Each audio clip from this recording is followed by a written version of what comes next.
ഛത്തീസ്ഗഡിൽ അറസ്റ്റിലായ കന്യാസ്ത്രീകളുടെ ജയിൽ മോചനത്തിനാവശ്യമായ ഇടപെടലുണ്ടാകുമെന്ന് ആഭ്യന്തരമന്ത്രി അമിത്ഷാ ഉറപ്പു നൽകിയതായി ഇടതു വലത് എംപിമാർ.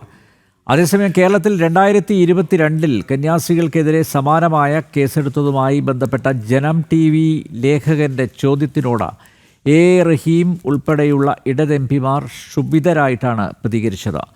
ആദ്യം നിഷേധിക്കാൻ ശ്രമിച്ചെങ്കിലും കേസ് ചൂണ്ടിക്കാട്ടിയതോടെ വ്യക്തമായ മറുപടി നൽകാതെ ഒഴിഞ്ഞു മാറുകയായിരുന്നു. ഡൽഹിയിൽ നിന്ന് ജിഷ്ണു കൃഷ്ണൻ തയ്യാറാക്കിയ റിപ്പോർട്ട് കാണാം.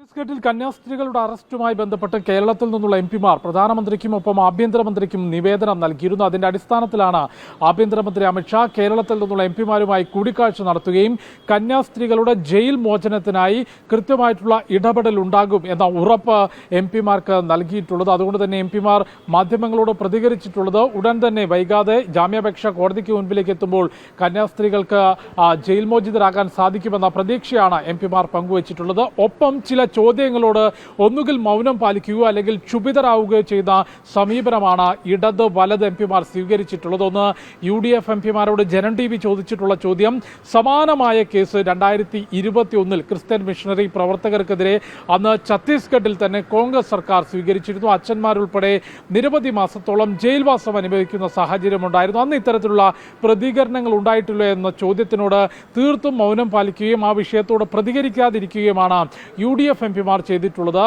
ഇടത് എംപിമാർ എ റഹീം ഉൾപ്പെടെയുള്ള ഇടത് എംപിമാരോട് 2022 കേരളത്തിൽ തൃശ്ശൂരിൽ മനുഷ്യക്കടത്ത് ഉൾപ്പെടെ സമാനമായ കേസ് കന്യാസ്ത്രീകൾക്കെതിരെ രജിസ്റ്റർ ചെയ്തതുമായി ബന്ധപ്പെട്ട ചോദ്യം ഉയർത്തിയപ്പോൾ പ്രകോപിതരാവുകയും ക്ഷുഭിതരായിക്കൊണ്ടുമാണ് എംപിമാർ പ്രതികരിച്ചിട്ടുള്ളത്. നിങ്ങളുടെ മാധ്യമം ഏതാണ്, ചോദ്യം കള്ളമാണ് തുടങ്ങിയിട്ടുള്ള വാദങ്ങൾ ഉന്നയിക്കുകയും ആ ചോദ്യം തന്നെ തെറ്റാണ് എന്ന് പറഞ്ഞുകൊണ്ട് ആദ്യം ഒഴിഞ്ഞു മാറാൻ ശ്രമിച്ചെങ്കിലും കേസിന്റെ വിശദാംശങ്ങൾ പറഞ്ഞപ്പോൾ ഈ കന്യാസ്ത്രീകളെ ജയിലിൽ അടയ്ക്കുകയല്ല, പകരം അവർക്കെതിരെ മനുഷ്യക്കടത്ത് കേസ് ഉൾപ്പെടെ രജിസ്റ്റർ ചെയ്യുകയും പിന്നീട് കോടതി നടപടികളിലൂടെയാണ്, വർഷങ്ങൾ നീണ്ട കോടതി നടപടികളിലൂടെയാണ് അവരെ കുറ്റവിമുക്തരാക്കിയത് എന്ന കേസിന്റെ വിശദാംശങ്ങൾ പറഞ്ഞപ്പോൾ അതിൽ നിന്ന് വ്യക്തമായ മറുപടി നൽകാതെ ഒഴിഞ്ഞു മാറുകയുമാണ് എ റഹീം ഉൾപ്പെടെയുള്ള ഇടത് എംപിമാർ ശ്രമിച്ചിട്ടുള്ളത്.